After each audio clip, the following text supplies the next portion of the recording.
Jak to Ty víš? brďo, Ty jsi vám říkal, že Dušan přijde, no Dušan. bude to teďka vybírání. A když jsem natočil. Jdeme natoč to.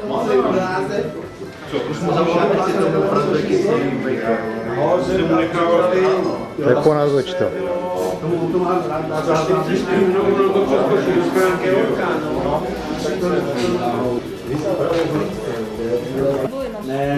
Honzou každý den. Nemusím teda kůžený den.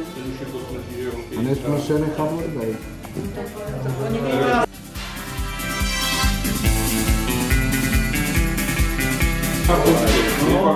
Ale tam máme určeno co.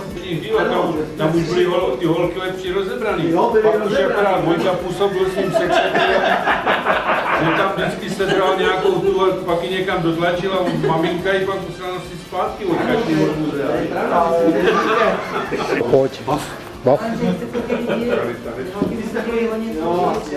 Pamatuju, že jsme chodívali v neděli dejvali čaje. Čaje a střela. Pamatujete někdo z Cčka byl Jarda Čížek? No, Taky vysoký.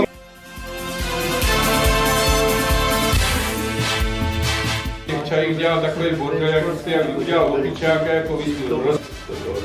Pak nevím, jestli někdo přijde. Přeci chodili do boje, na dolenželsko.